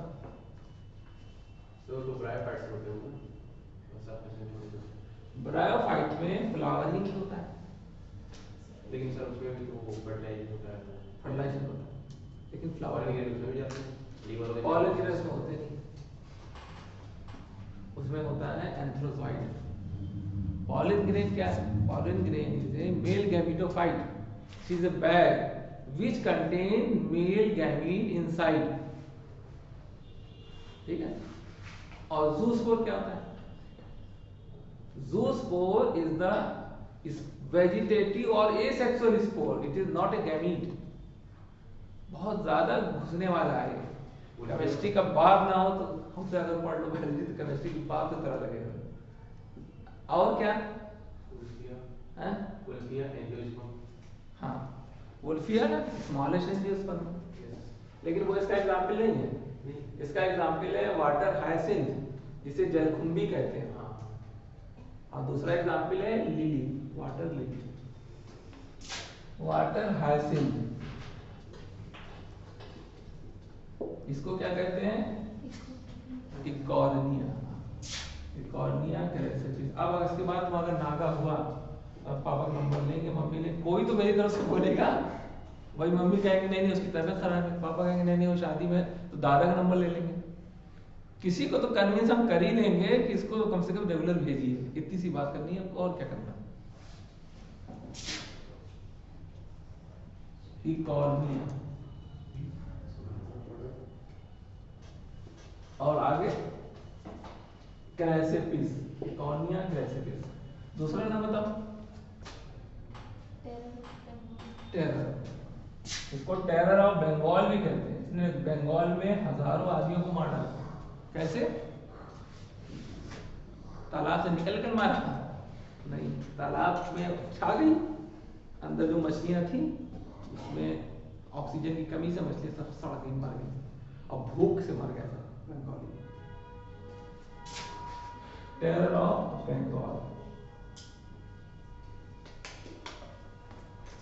इसको हम लड़के को बता रहे हैं, 701 नंबर रहता है। यकीन जानो एक वर्ड भी अगर हम यहाँ लिखेंगे उतारेगा जरूर, जो कि हर चीज, लगभग हर चीज को याद, ये हमें पता है, उससे कोई क्वेश्चन ही नहीं पूछता क्योंकि ऑलरेडी हर चीज को पता ही रहती। लेकिन क्या है, ये अब टेरर ऑफ बंगाल से हमने इसको लिखते हुए देखा, जो कि सब चीज आदमी को पता ही, सब तो बहुत आसान चीज है, मतलब जिसने एक बार पढ़ लिया तो किसी को, लेकिन लिखना बहुत इंपॉर्टेंट होता है, सिर्फ याद रहेगा, इसलिए छोड़ा मत नहीं कोई चीज। दूसरा क्या है? वाटर लिली, वाटर लिली दो, ठीक है। अब अगर पानी के अंदर है तो इनसाइड वाटर है, तो उसको कहेंगे हाइपोहाइड्रोफिली, जो आपकी बुक में नहीं लिखा है, लेकिन इनसाइड वाटर है, ये पानी है, यहीं पे मेल फ्लावर है, यहीं पे फीमेल है, मेल से गैमेट निकला, फीमेल में आ गया, पानी के अंदर ही सब हो गया। अब ये जो पॉलन ग्रेन है ये सड़ा क्यों नहीं, ये क्वेश्चन है। पॉलन ग्रेन पानी के अंदर है, क्यों नहीं सड़ रहा? और पानी के अंदर रहता ही है, पानी में तो पॉलिनेशन निकलता कभी है ही नहीं, आज तक निकला ही नहीं।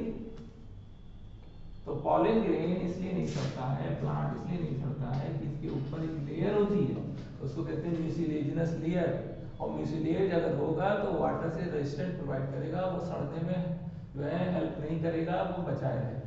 दूसरा, हल्का है तो पानी के ऊपर क्यों नहीं आता है? इसकी डेंसिटी पानी की डेंसिटी के बराबर है, इसलिए ये पानी के अंदर ही रहता है। अगर डेंसिटी हल्की होती तो फट से ऊपर आ जाता, तो हो जाता है एपीहाइड्रोफिल। उसका एग्जांपल अलग है, उसमें फीमेल फ्लावर ऐसे रहेगा, मेल फ्लावर अंदर रहेगा, अंदर से वो फूल के ऊपर आ जाएगा और फिर ये फीमेल से फर्टिलाइज करेगा, वो अलग एग्जांपल। और ये पानी से पानी के अंदर ही होगा, ये अलग है, दोनों हाइड्रोफाइट्स हैं, और ये भी हाइड्रोफाइट्स हैं, ये भी हाइड्रोफाइट, ये भी हाइड्रोफाइट, ये भी हाइड्रोफाइट, ठीक है। तो हम लोग अब इसकी बात करते हैं, पहले इसकी बात करते हैं, तो कहते हैं हाइपोहाइड्रोफिली।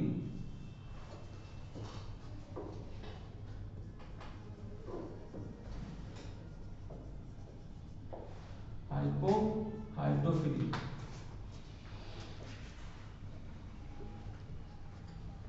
तो इसमें जो पॉलन ग्रेन की डेंसिटी है, pollen grain have same density as water,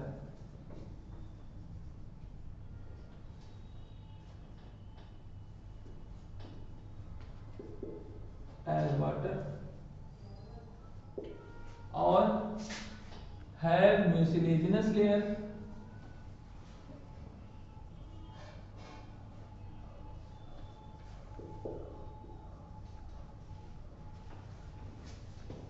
layer which prevent सड़ने को क्या कहते हैं?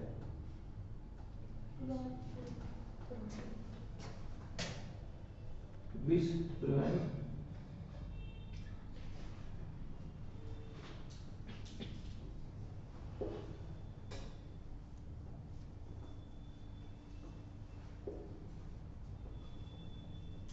डिस्ट्रक्शन, इसके लॉस को, डिस्ट्रक्शन को वो रोक दे। ये इसके एग्जाम्पल क्या है? हाइपोहाइड्रोफिलिक के, बताओ हाइपोहाइड्रोफिलिक के एग्जाम्पल क्या है? That is the Vallisneria and hydra, Vallisneria and hydra.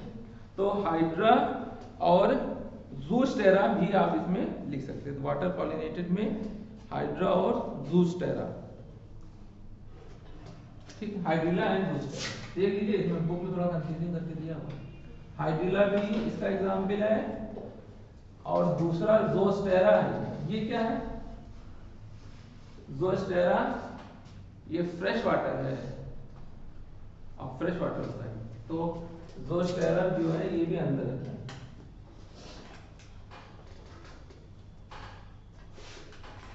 Fresh water first है, इसे सी फ्रेश वाटर रहता है, और सी में भी इसकी एक वैरायटी रहता है, लूपी लूपी करके एक वैरायटी होती है, सी में भी रहती है। आपकी बुक में जो है वो सी वाटर ही लिखा है, तो ऐसे करके। तो दो एग्जाम्पल वाटर के अंदर वाले। अब एक एग्जाम्पल और बचा, दैट इज द एपीहाइड्रोफिल। ये वाला देखो, पॉलन ग्रेन यहाँ चला गया और यहाँ से ये तैरता हुआ यहाँ चला आया। तो मेल वाला जो हमेशा सरफेस पे रहेगा, फीमेल वाला, और मेल अंदर रहेगा, और अंदर है वो हल्का रहेगा, हल्का हुआ तभी तो ऊपर आ जाएगा। तो एपीहाइड्रोफिल इसको कहते हैं।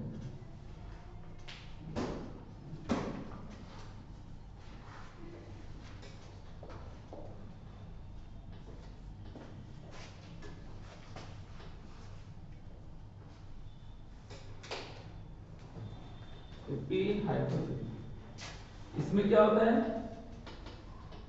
Mail pollen grain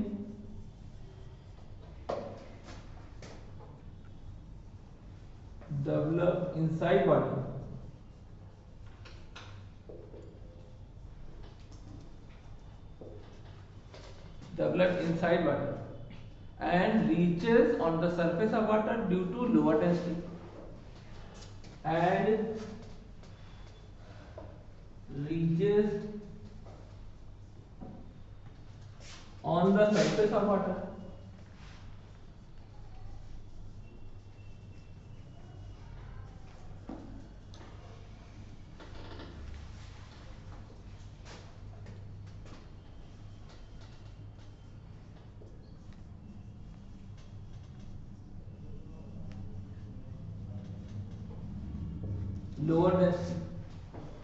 lower density से सरफेस ऑफ वाटर पे आएगा।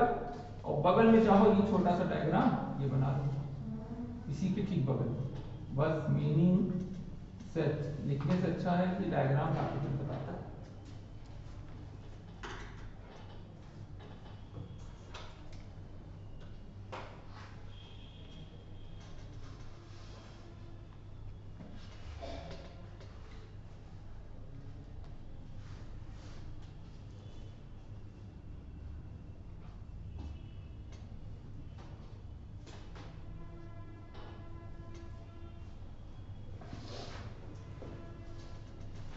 इसका एग्जाम्पल क्या है, वेल स्नेक।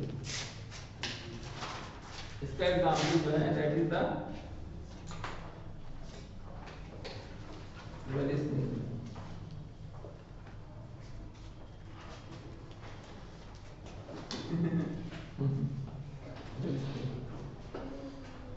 ठीक है, वेल स्नेरिया में क्या होता है, ऊपर आया, यहां से जाके यहाँ फ्यूज हो गया, इसको कहते हैं हम लोग वेल स्नेरिया।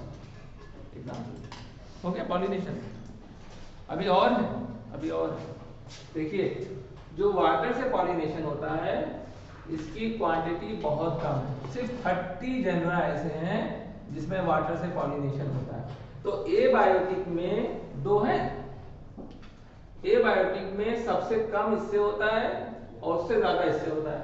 तो एबायोटिक में सबसे ज्यादा एयर से होता है और सबसे कम वाटर से होता है। ठीक है, तो ये पॉइंट हम लोग ऊपर लिखने जा रहे हैं।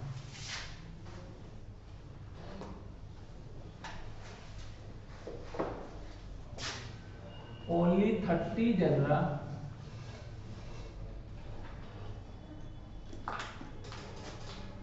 of plant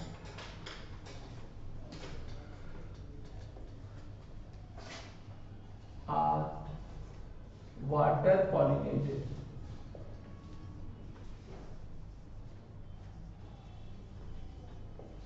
ये है list, list one among abiotic।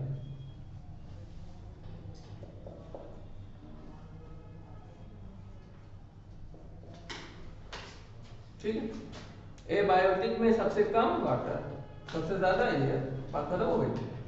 अब हमारा जो है दूसरा जो पार्ट है that is the biotic factor. Biotic मतलब बता दी बात। बायोटिक मतलब लिविंग, लिविंग से जैसे बर्ड, जैसे इंसेक्ट, जैसे चिड़िया, अरे कोई बर्ड चिड़िया जैसे चिड़िया उड़, तोता उड़, हाथी उड़। हाथी नहीं होता। बड़ा अच्छा कॉमन सेंस समझा दिया। चलो आसान याद रखें, बता दे।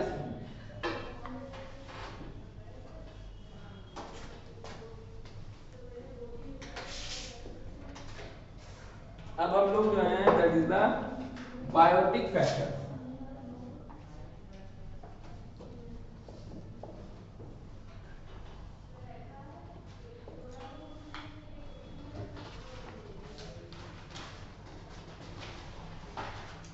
पढ़ाई लिखाई से जहाँ सारे फायदे वहाँ एक फायदा ये भी है, जैसे पढ़ लिख लेता है आदमी तो बिजी हो जाता है, तो घर में रह के कुछ झगड़ा नहीं होती है औरतों में, तुमने बर्तन नहीं धुला सुबह वाला, तुमने शाम को धुला, ये छोड़ के चलेंगे, देखा काम है पूरा बर्तन छोड़ के चलेंगे, शाम को देव बना भाई जैसे लेवल का आदमी होगा कुछ मारपीट करने लगते हैं, कुछ गाली बोला तो कुछ छुन छुन छुन छुन, और कुछ फोन पे तेज तेज आवाज, तो उसी लेवल पे जो है सब अपना काम है। और जब थोड़ा बहुत पढ़ लेता है जॉब में चला जाता है, दिन भर वही चलता रहता है, शाम को एनर्जी नहीं रहती, इसके बाद ऊपर से पैसा आता रहता है, तो नौकर भी रख लिया, ये भी रख लिया, सब काम चलता है। तो जहाँ सारे फायदे वहाँ एक फायदा ये भी है, ये लड़कियों के लिए बताने का। अदरवाइज भाई बर्तन धुलो, चाय, वो जब चाय बनाती है तो वो बहुत पसंद आती है, और हमने जब चाय बना दी तो बहुत कड़वी लगती है, जहर हमने घोल दिया इसके अंदर, बस धड़ाधड़ धड़ाधड़ धड़ाधड़। बाकी सीरियल देख लो, सीरियल में तो डायलॉग मिलेंगे। बायोटिक फैक्टर पहला क्या है, दैट इज द ऑर्निथोफिल,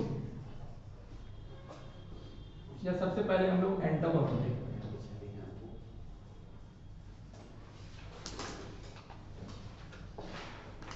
एंटोमोफिली में क्या होता है बताओ, बाय इंसेक्ट,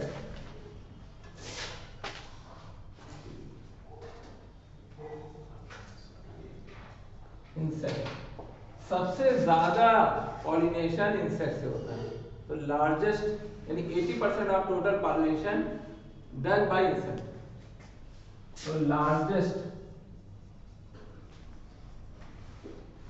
approximately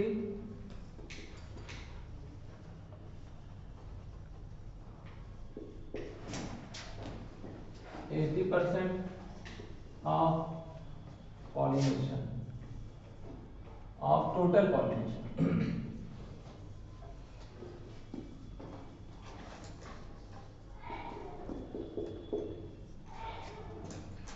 हो गया।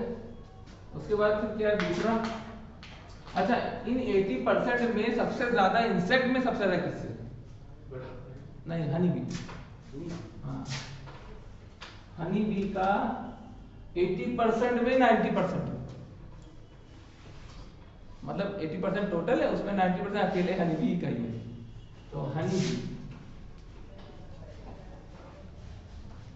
इन all insects.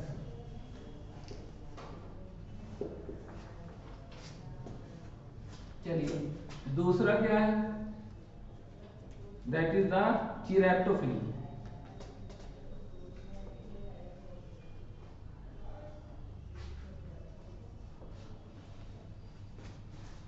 Bye bat, bats, bat जानते हो, बैट किसको कहते हैं, चमगादड़। चमगादड़ में क्या चीज होमोलोगस होती है, क्या चीज एनालोगस होती है, चमगादड़ के जो हाथ होते हैं इसमें वो लगा होता है, फैदर लगा होता है, चमड़ा लगा होता है, वो तो वो होमोलोगस और एनालोगस दोनों होता है। किससे होमोलोगस होता है, किससे एनालोगस होता है,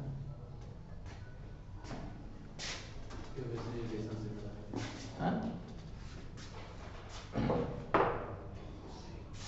तो इसके बाद क्या है तीसरा, बाई बर्ड, तो उसे कहते हैं ऑर्निथोफिली। फादर ऑफ ऑर्निथोलॉजी कौन है, डॉक्टर, डॉक्टर तो कौन नहीं एक है मोहम्मद, नहीं वो अहमद खान, हाँ शायद। नहीं अहमद खान तो वो थे जिन्होंने रोड बनाई थी। अहमद खान वो पिच ब्लेंडिंग। ये थे सलीम अली हाँ ornithology, ornithophily, by bird. Indian जो है वो थे फादर, वो भी इंडियन। इसके बाद क्या है, ओफियोफिली। ओफियोफिली मतलब बाई स्नेक्स।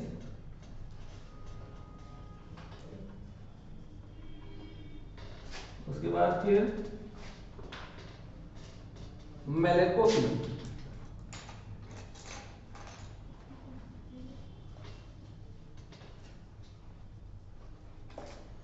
मेलेकोफिली में है दैट इज बाई स्नेल।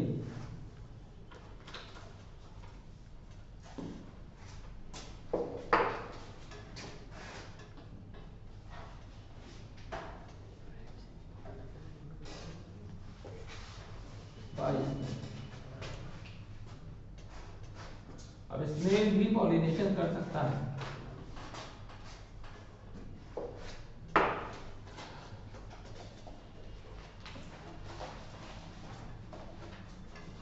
तो इस तरीके से जो है हमारा पॉलिनेशन की बात हुई। एक स्पेशल है, इसका पॉलिनेशन हम वो स्पेशल पढ़ना है। मेज, मेज के बारे में हमें थोड़ा स्पेशल पढ़ना है। पहले इसको नोट कर लीजिएगा, नोट करो, इतनी जल्दी नोट करिए। चलो ठीक। मेज क्या होता है? मेज का जो बॉटिकल नेम है दैट इज द जिया मेज। इसको हम लोग जिया मेज कहते हैं, और वैसे उसको कॉर्न भी कहते हैं, कॉर्न, CORN, कॉर्न। और उसको जो है वैसे पॉपकॉर्न के नाम से भी आप लोग जो है जानते हैं। तो उसके बारे में क्या क्या चीज पूछी जाती है वो सब हम लोग एक साथ देखेंगे मेज के बारे में। अभी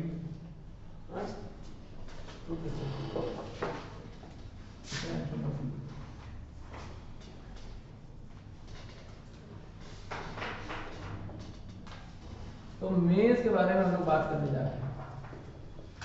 मेज को कहते हैं जिया मेज। पहला पॉइंट है मेज का, जिया मेज का बॉटम। दूसरा पॉइंट ये मोनोपॉड होता है। तीसरा पॉइंट ये एल्बुमिनस सीड का एग्जाम्पल है।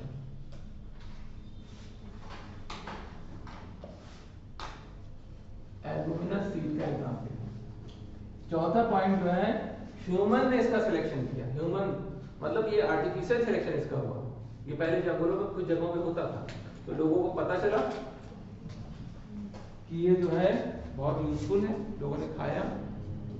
प्रोटीन भी होता है, कार्बोहाइड्रेट भी होता है, दोनों चीजें होती हैं।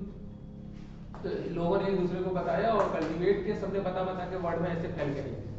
ठीक है, आर्टिफिशियल में जैसे डॉग है, आर्टिफिशियल में जैसे कैबेज है, कॉलीफ्लावर, कैबेज, सब आर्टिफिशियल में आते हैं। तो इसका ह्यूमन ने जो करता है उसे कहते हैं artificial selection.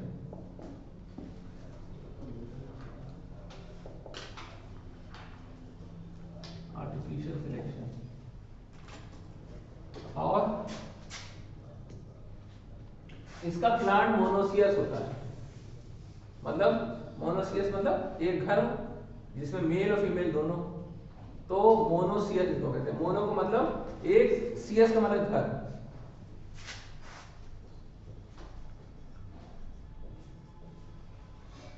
Monoecious, monoecious. Monoecious का मतलब होता है एक घर हो और उसमें दो मेल फीमेल दोनों। तो मोनोसियस को बाइसेक्सुअल भी कह सकते हैं। बाइसेक्सुअल, मेल फीमेल दोनों हैं। तो मेल कहाँ है? मेल ऊपर और फीमेल नीचे। तो male at the top,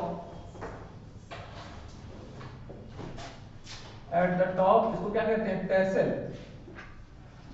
mail को टेसल कहते हैं और फीमेल को कॉप्स कहते हैं, corn cobs. Female at the base, इसको कहते हैं कॉर्न कॉप। और क्या? अच्छा ये बताओ कि अगर ये फीमेल नीचे है और मेल ऊपर है तो सेल्फ फर्टिलाइजेशन होना चाहिए? इसमें सेल्फ नहीं होता है, बिल्कुल क्लियर, हमेशा क्रॉस होता है। यानी मेल का जो पॉलन ग्रेन है वो ट्रांसफर होके जाएगा फीमेल, दूसरे प्लांट के फीमेल के निचले हिस्से में जाएगा और उड़ के जाएगा। यस, ये भी देखो, और वहीं जाएगा, क्या पता कहाँ कहाँ चला जाए। तो ये तो नेचुरल सिस्टम इतना जबरदस्त है, अगर हम लोग हाथ में दे दी जाए तो हम लोग को क्या क्या चढ़ा देते हैं। तो वो देखो पॉलन ग्रेन निकला एक पेड़ के ऊपरी हिस्से से, टेसल से, और उड़ा, अपने में नहीं गया। क्यों? क्योंकि नीचे वाला मैच्योर नहीं था ना, फीमेल पहले मैच्योर हो गया, नीचे जाने का कोई फायदा नहीं, वो मैच्योर है नहीं। तो वो उसने ढूंढा फीमेल, और फीमेल फ्लावर जो दूसरे प्लांट के फीमेल फ्लावर नीचे की तरफ थे उसको जाकर फर्टाइज किया। ठीक है, तो इसमें क्रॉस पॉलिनेशन है।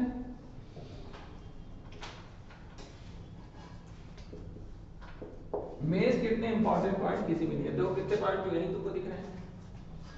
क्रॉस पॉलिनेशन होगा इसमें, और क्या? तो हम ही बताएं, बताओ। हाँ हाँ, बोल दो तो क्या गलत है, तो आप ही बता रहे हैं। आगे बताओ। और इसमें एनिमोफिली, एनिमोफिली का मतलब बाय विंड्स, बाय विंड्स।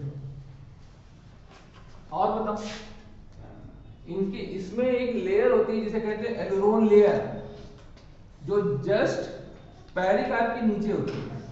वो बहुत प्रोटीन इसके अंदर, तो प्रोटीन और कार्बोहाइड्रेट इतना ज्यादा होता है, इस वजह से इसका आर्टिफिशियल सिलेक्शन किया गया, जो कि यूजफुल हो, इसी को तो आदमी पूछेगा। तो एलुरोन लेयर जो है, एलुरोन लेयर, भुट्टे के बारे में आप सोचिए, भुट्टे जैसी चीज के बारे में कितने पॉइंट हैं जो हमारे यहाँ सबसे ज्यादा पूछे जाते हैं। ये सारे पॉइंट आप लिख लेंगे तो इसके अलावा कुछ बचना नहीं है। फैमिली तुम बताओ। मेज की फैमिली है ग्रैमिनी। ब्रेसिका तो वो अलग है, ब्रेसिका कंपेस्टिस वो तो क्रूसीफेरी में आता है। मस्टर्ड, जितने भी अनाज हैं, अनाजों वाली फैमिली पोएसी है, और दालों वाली लेगुमिनेसी है फैबेसी, जिसमें आता है मूंगफली, चना, चना मतलब साइसर एरिएंटनम, जिसमें आती पी, पाइसम सटाइनो, और एक होती मीठी पी है, जंगली पी, लेथाइरस ओडोरिटस, और एक होती मूंग,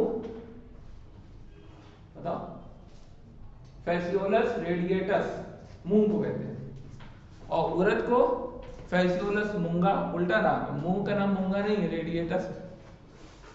और मूंगफली ग्राउंडनट, एरेकिस हाइपोजिया, और अरहर की दाल कैजेनस कैजैन, अरहर की दाल का नाम कैजेनस, ठीक है। और इंडिगोफोलिया टिंक्टोरिया, ये डाई होती है, ये भी सीखी है, लेगुमिनेसी सीखी। इंडिगोफेरा टिंक्टोरिया, ये डाई। तो ये सारे पॉइंट है। अब तो सब एनसीईआरटी में तो खत्म हो गया, कहाँ वर्टिकल नेम में पता है ही नहीं, वरना तो वर्टिकल नेम याद करते करते हालत खराब हो जाती। हम लोग सब उसी जमाने के याद हैं, हम तो कभी यूज ही नहीं होता, धीरे धीरे सब भूल जाएंगे। चलिए, एलुरोन लेयर हो गई, प्रोटीन की लेयर होती है इसके नीचे बिलो द पेरिकार्प। एलुरोन लेयर ये प्रोटीन लेयर होती है, protein layer below the pericarp. दूसरी बात क्या है, ये एक सीरियल है। सीरियल का मतलब क्या होता है? सीरियल का मतलब होता है अनाज। ये है सीरियल, एक अनाज होता है। मोनोकॉट लिख ही लिया, अनाज हो ही गया।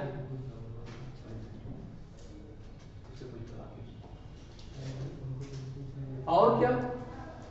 कभी भुट्टे का छिलका छीला अपने ऊपर वाला भुट्टे वाला, वो छिलका क्या होता है? जो छिलका छीलते हैं उसको क्या कहते हैं? लीव नहीं, लीव का मतलब ब्रेड। वो छिलका जो है ब्रेड। तो कवरिंग जो होती है, कवरिंग ऑफ मेज इज ब्रेड। वो ब्रेड का मॉडिफिकेशन। इतना बड़ा बड़ा है? हाँ इतने बड़े बड़े ब्रेड, इतने बड़े होते हैं पूरा छेक लेते बाबू लीजिए देखो। हाँ बहुत बड़ी। और ब्रेड कभी केले का इतना बड़ा सा देखा है? केला पूरा ढके रहता है, स्पेस कहते हैं इसको। ब्रेड कितने बड़े बड़े हो सकते हैं? बात समझ में नहीं? मूंगफली के ऊपर जो छिलका है वो तो मूंगफली का छिलका है, पेरिकार्प फ्रूट वाले। लेकिन इनके ऊपर का जो छिलका है वो ब्रेड है। अब नेचर को ब्रेड से ढाकना था तो उसने ब्रेड से ढाका, उसको जिसका ठीक लगा वो किया। ठीक है? कौन के अंदर वो रोप जैसे होते हैं? हाँ रोए उसी की बात करने जाते हैं। तो पतले पतले जो रोए होते हैं मुलायम मुलायम, वो क्या होते हैं? उसे कहते हैं कॉब्स। तो कॉब्स जो होते हैं, जो सिल्की हेयर लाइक होते हैं, सिल्की हेयर, वो होते हैं, बताओ, style and stigma. Style stigma तो पता होगा। स्टाइल स्टिग्मा ऐसे नहीं होता कि रूल बनाकर ये स्टाइल है, ये और ये स्टिग्मा है, ये वो भी। तो ये जो स्टाइल स्टिग्मा है इतने मुलायम मुलायम सॉफ्ट सॉफ्ट होते हैं, जब थोड़ा दूधिया भुट्टा छीलो तो उसमें से निकलते हैं। स्टाइल है स्टिग्मा। ठीक है?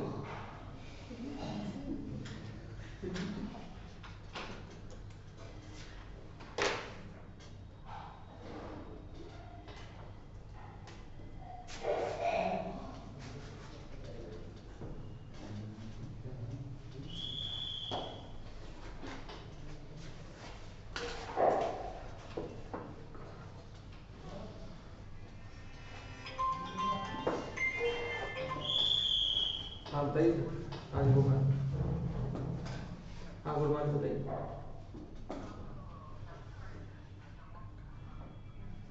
हाँ हाँ करने थी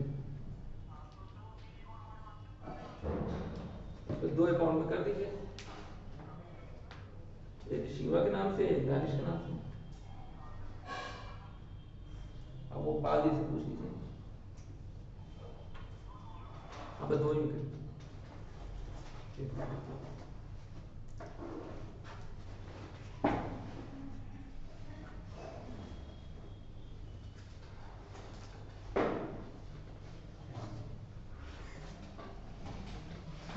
तुम्हारे जो फिजिक्स वाले सर हैं वो जो है 10:05 से 7 मिनट पे आ जाएंगे। ठीक है?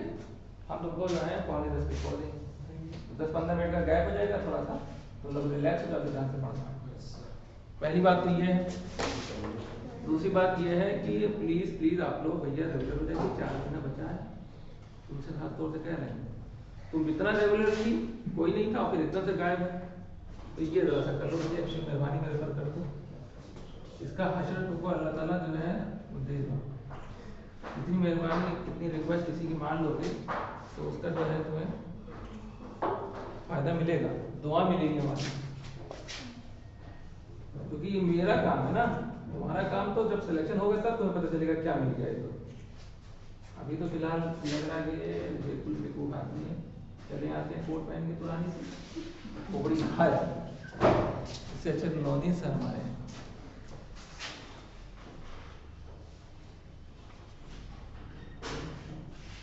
ठीक है? चलिए अब थोड़ी सी बात और हम लोग कर लेते हैं, बस 15 मिनट हम लोग और 10 मिनट और आपको देंगे, 10 मिनट बाद थोड़ा सा आराम कर लीजिएगा आपको। तो अब एलुरोन लेयर हो गई, सीरीलिए होता है ना, और वैरायटी ऑफ जो है इसके कंपोनेंट, जैसे इसकी रोटी भी बनती है, इसके जो है इसको लोग उबाल के भी खाते हैं, रोटी भी खाते हैं, तो बहुत तरीके का इसका यूज है। तो सारे पॉइंट मेज के आप लोग नोट करेंगे। अब हम लोग चलते हैं एक टॉपिक जो है, और इसी में इस चैप्टर ये पूरा हमारा फिनिश हो गया, लेकिन हमें एक वर्ड जो बचा है आउट ब्रीडिंग डिवाइसेस, उस पर थोड़ा सा बात करें। आउट ब्रीडिंग डिवाइसेस, देखो जितनी भी पूरी बुक है, ये बुक की जितनी हेडिंग है, इसीलिए इस बुक को अपने सामने रखे थे, ये एक भी हेडिंग हमसे छूटे ना, क्योंकि अगर बिना बुक के हम पढ़ाएंगे तो हो सकता है एक आध हेडिंग स्किप हो जाए या दिमाग में ना आए और छूट जाए। तो एक भी हेडिंग हम इसमें छोड़ेंगे नहीं, सब इसमें हम आपको पढ़ाएंगे। तो इसमें जो है ये हेडिंग जो है आउट ब्रीडिंग डिवाइसेस हम लोग कंटिन्यू करेंगे, क्योंकि इसी के हिसाब से हमें चलना है। टोटल इसी के एक एक एग्जाम्पल, इसी के एक जो है वो, इनमें जो इन्होंने जो क्वेश्चन रूल डाले, उन्होंने पूछे कि फाइकस के सीड में इतने ढेर सारे सीड होते हैं, दूसरे में नहीं होते हैं, क्यों? Discuss your teacher. अब बताइए, ऐसे क्वेश्चन से पूछते हैं तो इसको ढंग से पढ़िए। अब तो कहेंगे डिस्कस योर टीचर, आंसर कहीं नहीं बता कि ना इनके यहाँ कोई आंसर बुक आती है ना कुछ है, सब क्वेश्चन ऐसे पूछ लेते हैं, अब उसमें आप डिस्कस करते रहिए। तो हमको जो है अब जो नेक्स्ट टॉपिक है that is the out breeding devices.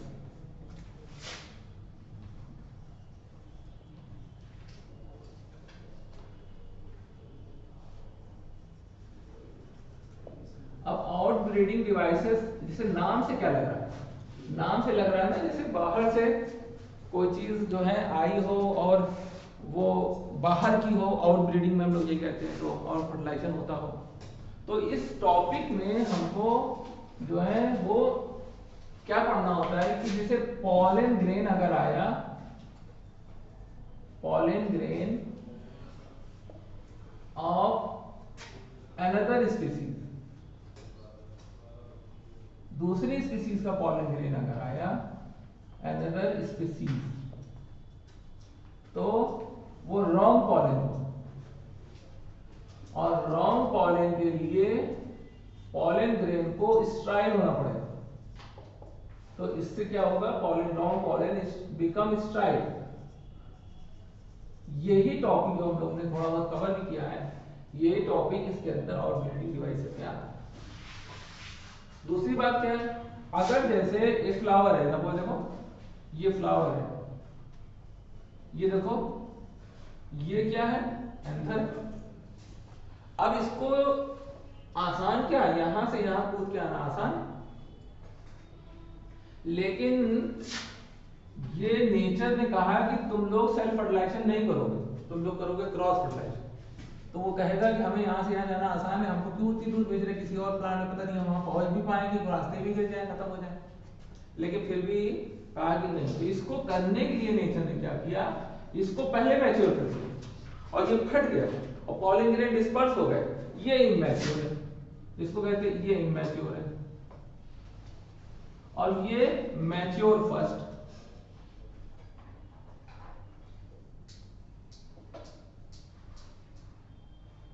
Mature first. इस कंडीशन को हम लोग क्या कहते हैं? प्रोटैंडरस, यानी कि male mature first then female, इसको कहते हैं हम लोग प्रोटैंडरस।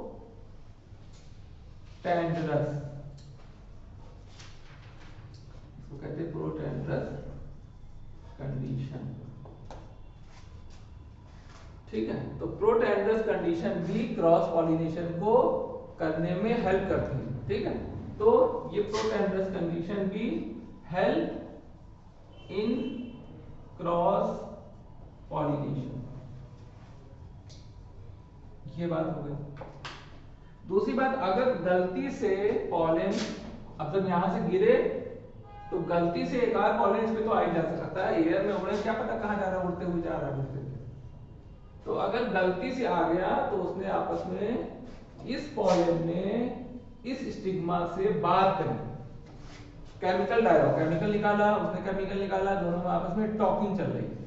टॉकिंग के बाद इस पॉलन ने समझ लिया कि ये तो हमारा ही फ्लावर है, इस वजह से अपने को स्ट्राइल कर लिया।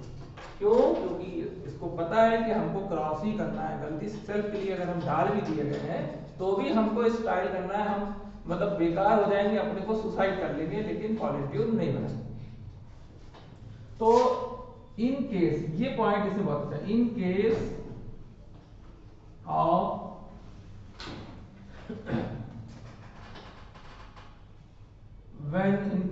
when wrong pollen of same flower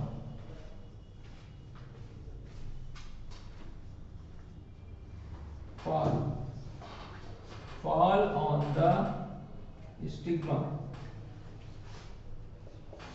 become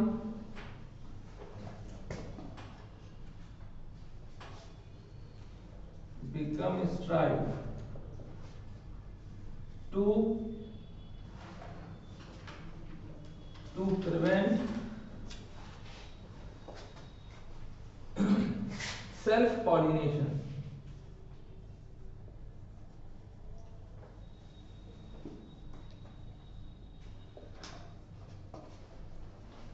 Facilitate cross pollination.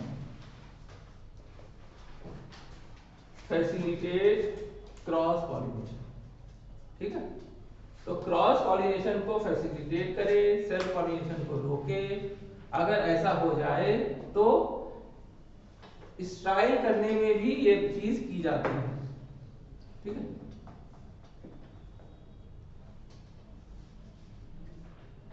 इस तरीके से sexual reproduction of flowering plant हमारा